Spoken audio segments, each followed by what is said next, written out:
up some kills.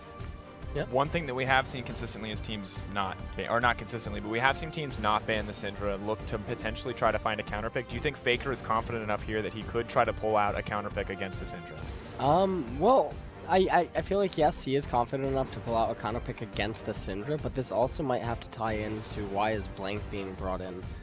Because, again, due to the mechanical ability of Blank over Bengi, there might be, again, room to set up the 2v2 dynamic in mid lane, and so if IM does end up, well, IM actually banned Syndra, so speak of the devil. Yeah. That could have been a real thought process, because Syndra, while she does have one of the biggest punish games in mid, and arguably one of the most oppressive laning phases, if she does fall behind, it's very easy to keep that pressure on her and keep setting her back more and more, because she becomes very vulnerable without her summoner spells. Interesting spot to be, of course. Elise is up and available, as is the Nidalee. Now, not something we expected to be banned out against Bengi, but it was yesterday. Is it something that we expect Blank to pick up if the Nidalee is available? I think we can expect Blank to pick up Nidalee if he wants to. There's other junglers that he could also pick up. Graves, who we haven't seen a lot of this world so far, but I do think that as the tournament progresses, we might see more of him, because I know that Koreans do rate him very highly. And then there's also the Kindred, but Elise definitely probably something that he would have liked to have picked. So I am taking that away as pretty good. And there's Cassio. Absolutely an S-tier jungler. But Cassio now in the mid lane, so we're talking a lot about counter picks. And we finally get to see the Rise. Wow. That's going to be very interesting. They have 60 seconds to choose this, and they have decided to both pick those picks instantly. So Cassio versus Rise. Have either of you played this matchup? What are your thoughts here? I think that if Cassio ends up with a lead, she's going to absolutely destroy the Rise. Like, she will demolish Rise with a lead. So we might see, I mean, that's probably also why they have Elise, picked Elise early, because it's one of the champions that's like, can really destroy Rise by just having a Cocoon come in there, and you're forced to take cleanse, and then it's hard to like get out of the situation. So that might be something to do with this. And then on the other hand, Faker, I think, really wants to take exhaust in this matchup, because it makes it a lot easier to duel the Rise. It makes it easier to land your poison on top of that, and you can really just out-trade him and bully him. But the problem with that would be the same as kind of the problem Jensen had yesterday. You do not have cleanse. If Rise lands that 2-second snare onto you, and if Elise comes to follow up, she has like probably the highest damage in the early game of the junglers, and Faker will probably fall to that, or at least needs to spend both his summoners. So it's kind of like a back and forth, and we will see what SKT does decide from the jungle, but that's kind of how it's gonna play out already. Bang, staying constant, trying to keep the Cloud Templar trolls rolling along, and of course looks like they are thinking about the Nidalee, but additionally on the opposite side, I may have now locked in the Jinx. Potentially questionable Jin Zhao has been the point of a lot of criticism here, but I want to keep the focus on the jungle and mid matchups. These seem like the two that are going to affect each other the most. Is there really any way for them to mitigate the pressure that the Elise and Rise are going to be able to throw down in the early game? Well, one of the concerns for me right now is with the Nidalee, Cassiopeia, and the Karma.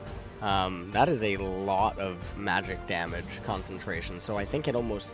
And then if you're going to elect to pick Sivir with it, yes, she is a hard-hitting, AD carry, but I think that it basically telegraphs that Duke will probably be on an AD champion up there in top lane. And this is actually setting up to look like a potential Jace pick as well. Interesting. There are a lot of poke elements already coming out. Nidalee, of course, a very big threat under the tower, as is the Jace. Cassio, as well as the Miasma, has been known to zone people off. It's going to be interesting to see what the final lock-ins are here. Very unique compositions. Cassio hasn't been going through as much, has been seeing frequent bans. Shen, of course, as well, could affect the mid lane pretty greatly. What do you think the two teams' strategies are going to be right now from what we've seen so far? I mean, for SKT, they kind of need to scale up with the Cashew and the Sivir, and then Karma and Nidalee is strong early game, so it's probably going to be centered around the Nidalee pick a bit more, and then seeing how much pressure she can keep up. If she has really good pressure, we can see Faker play a bit aggressive, but besides that, it's going to... Oh, they haven't locked in the Shen yet. Might go with something else. Oh no! Oh, I don't. Boy. I did not want to see the pop. I actually really like the Shen pick that we almost saw. I did not want to see Poppy. Amazing J played Poppy a lot in solo queue. I'm not a very big fan of Poppy right now. I think that there's just so many other available top laners that are just better So And what, I mean, what does Poppy do against this team? Frequently we talk about using her as a way to deny engage, but it feels like she's not going to be able to block any dashes against this team so far. So really, outside of the Nidalee, yeah, what is the strength of Poppy in this composition? For this, I think she is kind of like the engage. Like, she needs to get a good flank on one of SKT, like split the team up, and then you can fight. Maybe Ryze ultimate would be a good follow-up. If Poppy ultimates a couple of people away and you follow up with Ryze ultimating his team into the people that split off, it could be really good, but it's definitely something that would be pretty difficult to execute. Avoid this getting some strict coaching about what he needs to be doing in the early game. You know, Kahoma also similarly passionate in his voicing to the team. So looking at these two compositions, we're going to talk about the mid lane a lot. I want to know how this top lane is going to go as well, because Trundle, not someone we always see on the top side of the map, up against Poppy. This feels like a ghost of meta's past, almost. What do you expect out of this top lane matchup? Yeah, I mean, the Ghost of Meta's Past is pretty funny because this is a matchup that we saw many, many, many patches ago. I think that in the top lane, Duke is probably just going to have an edge, and then I think when you entertain the jungle component, because SK Telecom is on the red side, Nidalee has a lot more potency for counter ganks and match ganks against Elise, and Trundle's just going to be unable to scale up. It's going to be interesting, of course, to see how that unfolds. But of course, this is the mid lane stream. In fact, this is the Faker stream. So we'll be keeping our eyes on him, on that Cassio, see if he can build up that lead that we talked about, see if he can potentially use that lead to just crush some face. You talked about it. If he gets ahead, he should be able to dominate this mid lane. But this just in, Bamey has picked SKT Rise. So a little bit of, I like this. Kind of calling Faker out a little bit here. If he is able to win, that would be a pretty big showing for him overall. But you got to imagine that's going to be a pretty big challenge, because Faker has been you know, showing off, honestly, in that matchup against Jensen, and has been having a phenomenal performance so far. And I'm really happy that he decided to go with the cleanse. For a second, I thought he was going to go with Ghost into the game, and I did not like that summon and pick up at all. But he has changed to cleanse, so he knows that the CC is very dangerous from the Ryze and the Elise. So let's talk about the early lane phase here. We talked about trading in our previous matchup, and I want to hit that again. Ryze versus Cassio. Are they both just going to be focused on getting the wave control here? How do they trade with each other in the early levels? Ooh.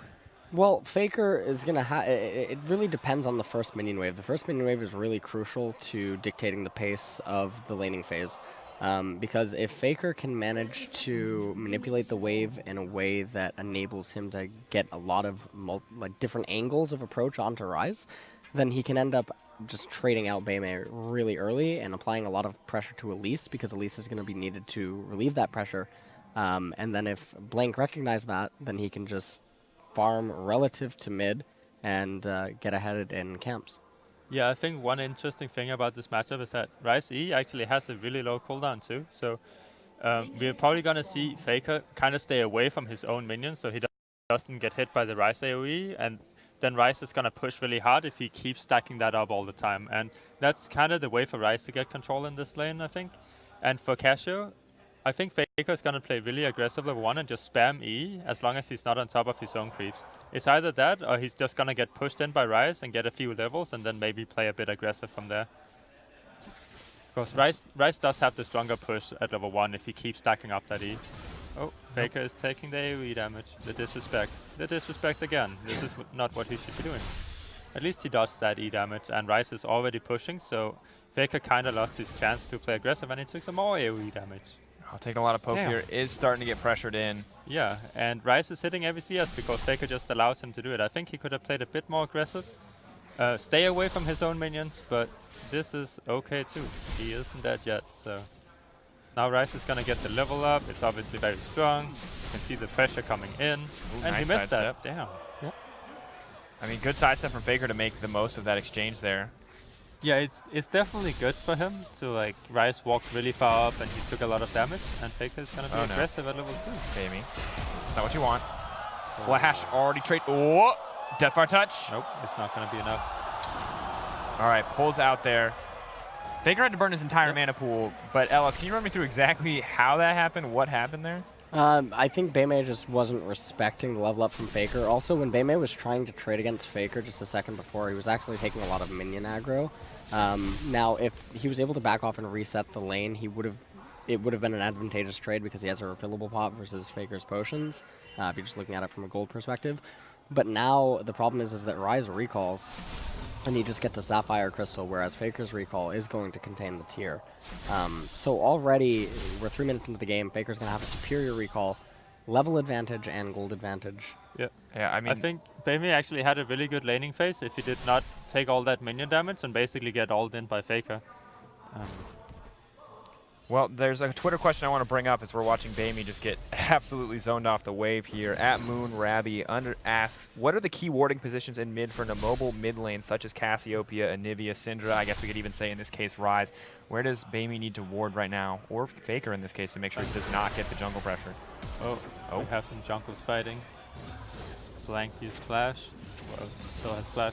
But yeah, the warding positions, I think you need to combo, like you need to communicate with your jungler of, hey, where's the jungler around? Like, what side is he gonna be on? A lot of junglers is able to predict that, and then you can ward accordingly.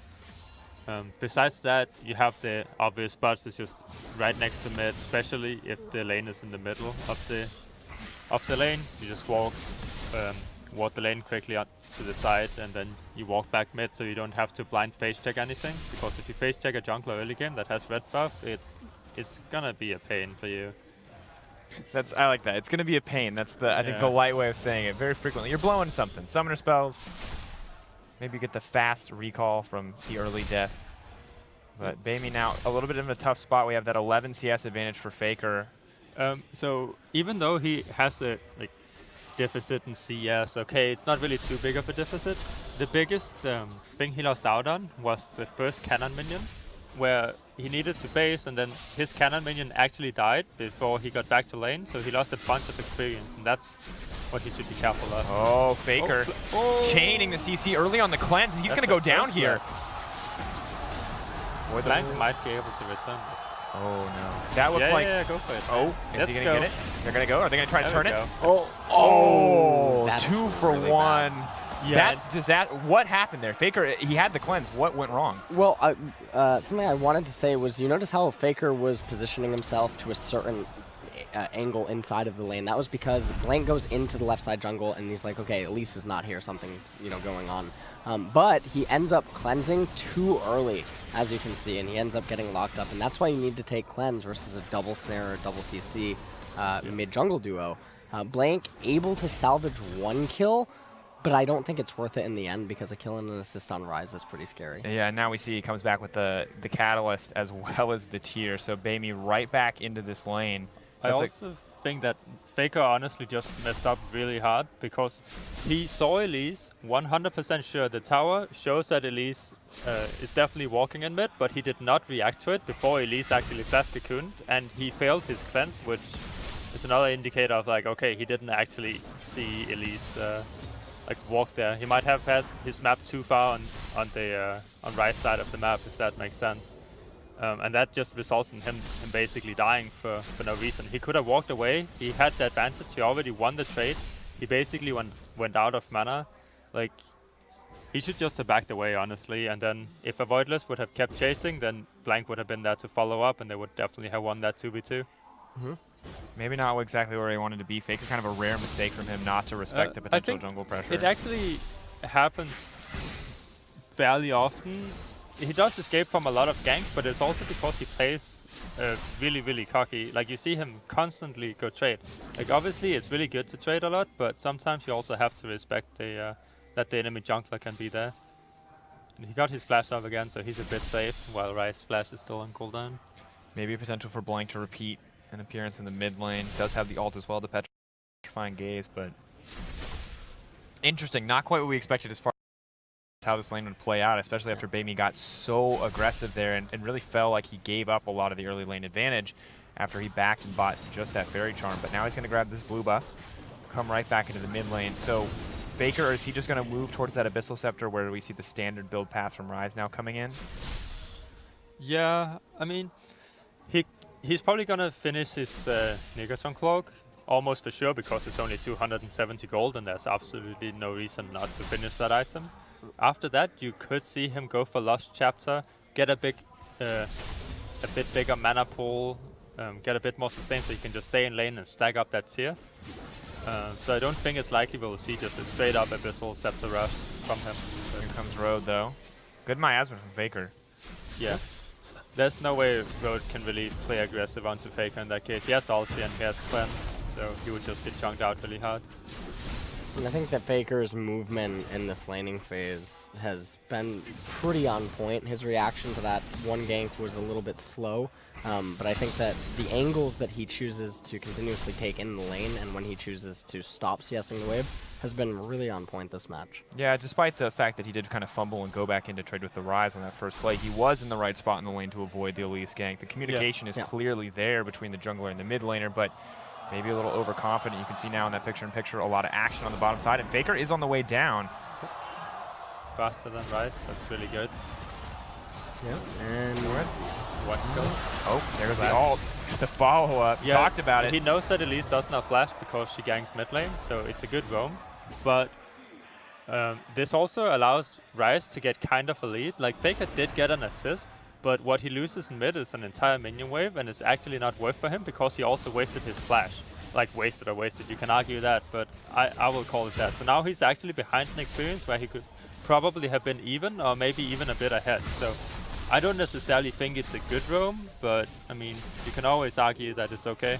well, I think that the roam, while he does take a deficit in the mid lane, he does guarantee that SK Telecom gets the first blood tower goal onto Bang. And that's really, really big. Yep, I agree. That is really good.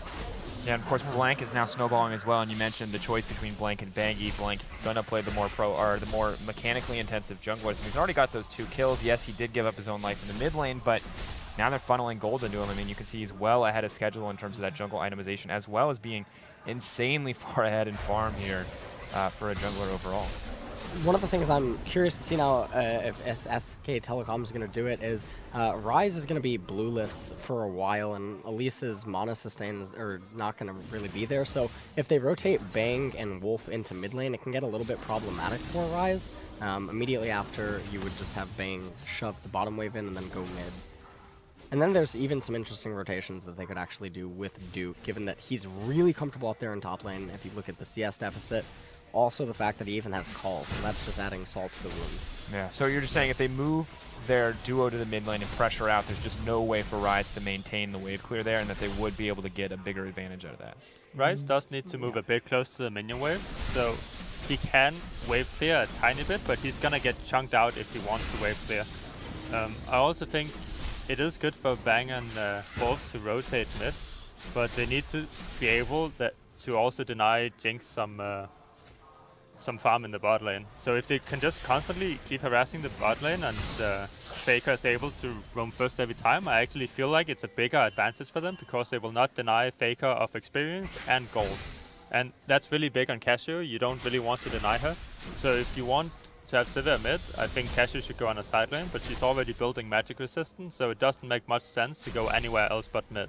Yep, that would certainly be counterintuitive. Yeah, interesting here. SKT, we did see them lose a lot of early kills, but they are still very much in the lead off of that tower first blood. They also have the Air Drake, and it seems like CS leads pretty much across the board, 94 to 79, 55 to 35. I mean, the numbers just very clearly in their favor. Is this just SKT being more comfortable in each of their individual lanes? I think that it is.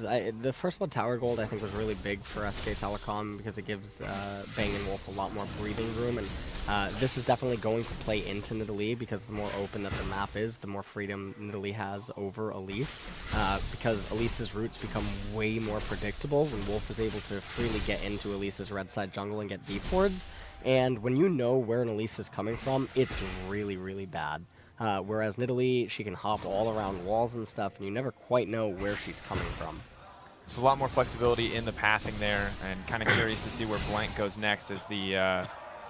looks like he's going to go up top and kill Amazing J. We didn't get a picture-in-picture on that one, but that's okay. You can assume that Amazing J tried his hardest not to die in that scenario. Now, I want to jump onto a Twitter question real quick.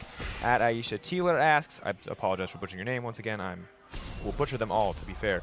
But what is the optimal Rise build? Can you skip Rod of Ages, and is Rylai's mandatory?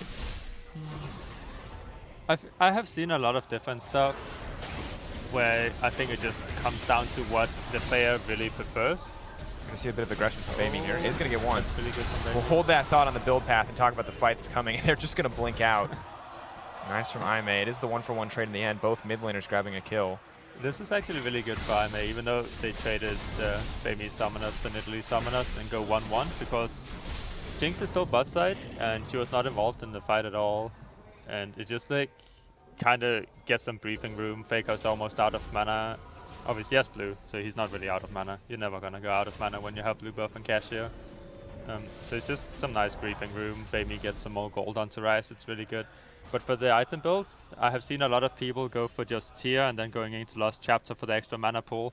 And it makes him a bit less tanky, but I have a bunch more damage basically. So Baby opting into getting a tiny bit more tanky. One of the Korean variants, I'll just bring it up, is that because Morellonomicon now gives flat mana as well, it gives you almost the same amount of mana that Roa would give you, and then obviously it gives you the CDR and the flat AP. Some of the Korean variations is Morellonomicon into Seraph's Embrace with Rylai's, and then the Rylai's HP makes up for the Roa's missing HP, but there's multiple build paths on Ryze that are viable. How important do you think the Rylai slow is in Ryze's kit? Is that something crucial to the build, or is it something that's kind of just situational depending on the team? I think the Rylai's is always good, but I don't think he will have a problem not being able to keep up with Sivir, and it's because he has Ghost, and then he has his own movement speed buff from his Q, so he doesn't necessarily need to slow people.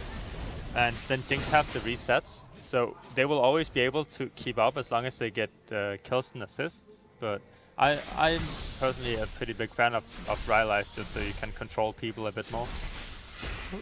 Interesting to see. So flexibility there in the Ryze build path for sure. And now we're seeing Faker did take that blue buff away from Baimi. Baimi not running out of mana too much here. Maybe one of the perks of all this early mana itemization. But SKT still seem very much in control of the map. They're consistently getting this deep vision down that you talked about. Wolf seems to be threatening on the bottom side.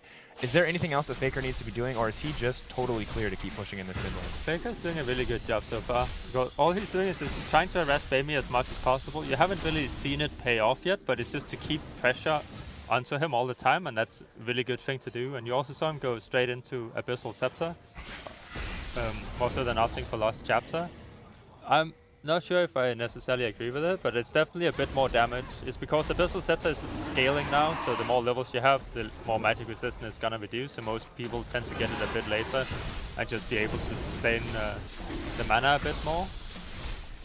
Well, right now, besides that, I think SKT has a really interesting strategy whenever it comes to playing around Faker, because you always saw Blank invade the Elise, so you always saw him be around mid. If Blank wasn't around, then it was Wolf being around with some extra vision, and that's obviously also something to do with the first tower that's going down, that they can send their support a bit more around mid and just have Sivir wave clear alone. But they always make sure to have someone around Faker so he can constantly play aggressive, and I really like that back. Yep.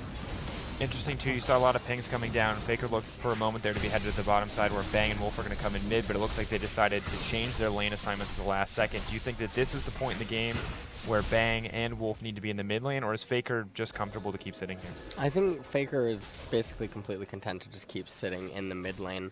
Bang is probably just going to shove this final wave in that we see him contesting with Jinx on the minimap really quickly, and Nidalee is going to continue to get intel on the red side jungle of Elise. So now what this is saying is they know exactly where Elise is for about the next 2 minutes. And so when you have that type of information available to you post-recall, it's really easy to send certain champions to certain lanes. Now after Faker recalls, we can probably expect all 4 of them to unite in mid, and then maybe they break off 3 people into top lane just to bulldoze down that top tier 1 tower. And that would build a pretty substantial lead, and they already have one. 3.5k. We're only 17 minutes into the game, as well as both of those early dragons. Looking off on the opposite side, I know this is the Faker stream, but talking briefly about Baimi, I mean, what can this guy do to stop SKT from just running him over? It seems like they have such a significant lead so early on. Right now, Baimi is doing a really good job of just keeping up in farm. He's gonna become a monster. I think, I mean, right now there isn't really a whole lot of things that he necessarily needs to be doing. He just needs to keep up with Faker, keep wave clearing. On the other hand, I think the reason we haven't seen Sivir rotate to mid, which is usually what you want to do with Sivir so she's safe, is because that they probably don't feel like she's safe versus Ryze. It's really easy to land that 2 second snare.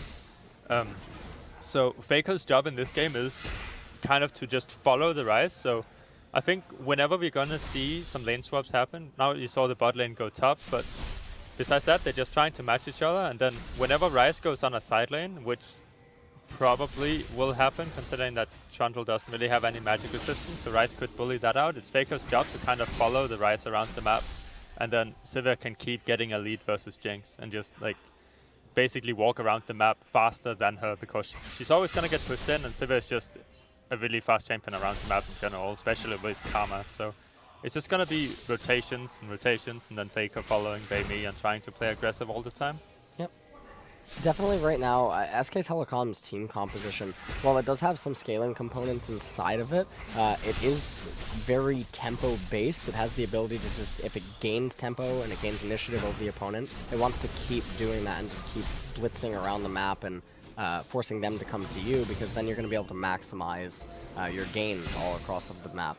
So the issue right now for IM is that they need to find a way to weather this storm and then try to take a team fight in the mid game. But doesn't look like they're going to get the opportunity because Faker is already on top there. Armor speed up goes in, decent disengage, but that's a lot of cooldowns burned already on the side of IMA, and once again this blue buff just goes right over to the side of SKT, although this time it looks like over to Bang as he does steal that one away. Yeah, I really like how SKT is playing. They're really trying to like fight IM for every single opportunity they can get. It's like they see someone out of position, they instantly just use their summoners, try to get on top of them, they know they're faster, and then you see Faker flash ulting, and they really just try to like get these advantages and just pressure IM. And I think that's exactly what they should be doing, and I really love seeing it. Yep. Looks like they're probably going to get this tower right here. No. Alright, it's going to live. It's going to fall eventually. It's not too big of a deal. They shouldn't risk dying. Right. What IM should be looking for is probably try to get a pick somehow. Now they know Faker doesn't have any summoners, so SKT needs to be a bit more careful around mid. Maybe, I mean, it's hard to ward more than they have already done, but at least they need to keep track of where every one of IM is, because that's kind of their time to relieve pressure, is if they can get a pick of someone from SKT. Well, and speaking of keeping track of those members, we have a Twitter question from @SefBenamerito. Once again, butchered, probably. #SKTCS, how can you effectively predict where the enemy jungler will be? Let's talk about early game. You talked a lot about having knowledge of the Elise pathing or using a jungler to communicate. How do you know where the jungler is going to be? I would say, I mean, when you're a pro player, you play the game all the time. You're gonna and it's basically the same junglers you play against in every game in competitive. You're gonna figure out a path that they're always gonna take. Like, you can look at previous film tape of like, okay, the jungler is likely to do this, likely to gank mid at level 3, likely at level 2, or whatever the specific jungler is doing. And especially with your own jungler, imagine if you play jungle for like 12 plus games a day, you're gonna know where the enemy jungle is, so you're gonna have a rough feeling about it. So it just comes from experience. And to relate it to maybe each individual solo queue game, it's a lot harder because you might not play as much, anything. But it's mainly just about finding knowledge about the game. Like, if you really want to, you will always like be able to know where the enemy jungler can be if you just do enough research. Interesting. So LS, you are a proponent, I know, of coaching in so many situations, and I know you're pretty good at tracking jungle pathing. Are there any clues or hints that players can use in a solo queue game to like keep aware of where an enemy jungler might be?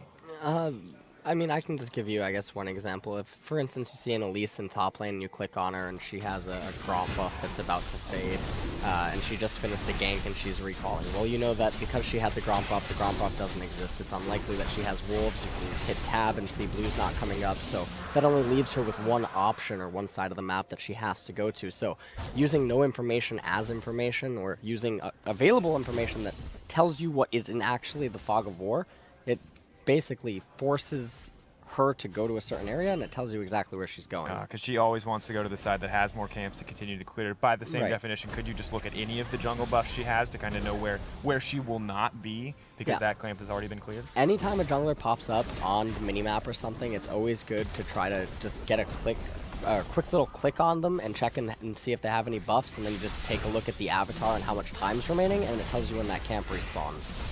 That's also for solo queue, especially at level 1 for mid laners. You can just go look at the bot lane HP, go look at the top laner's HP. If they're missing a bit of HP level 1, you know it's very likely that the jungler started there. No one in solo queue is gonna be like, oh, I'm gonna tank the Grump for a few hits and be like, I'm gonna fake, like make them think that my jungler started topside.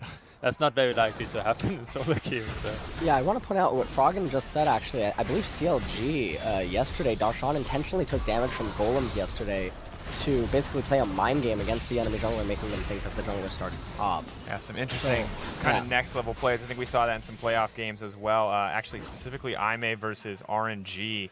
We saw an Echo fake leash a Gromp. Or, sorry, a bot lane fake leash a Gromp and set up for an interesting pathing option for a Voidless. So those mind games are there kind of praying. We just talked about kind of being able to predict based on that. And obviously, if your opponents know that too, you get into this whole level of mind games. It's just even more complicated.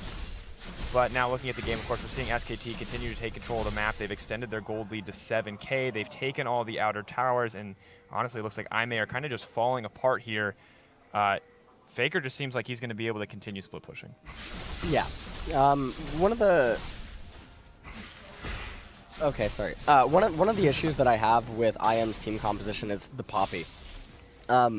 This is just a comfort pick for Amazing J. I don't think the champion offers enough in the current meta, and I think that it's actually doing a disservice to IM the longer that this game goes on. Because while SK Telecom, they do have scaling champions, they do still have a blitz component where their team comp is clearly stronger at certain parts of the mid game and late game, and then vulnerable at certain parts around certain itemization periods. And because of the top laner for IM, I feel like they can't take advantage of that as well as they could with other champions. Potentially a very vulnerable pick here. I mean, if I may continue to get this Ryze scaling, continue to get this Jinx scaling, do they have some paths to come back into the game despite maybe the weakness that the Poppy provides? I think if they can get the right... I think the real good opportunity is really if Poppy ultimates someone away and then Ryze can make his entire team like kind of group on the people that split, and then you can get a couple of resets going, or Ryze can run someone down. I think that's kind of the opportunity to really do something, because they do have very strong champions. They're kind of finishing their power spikes.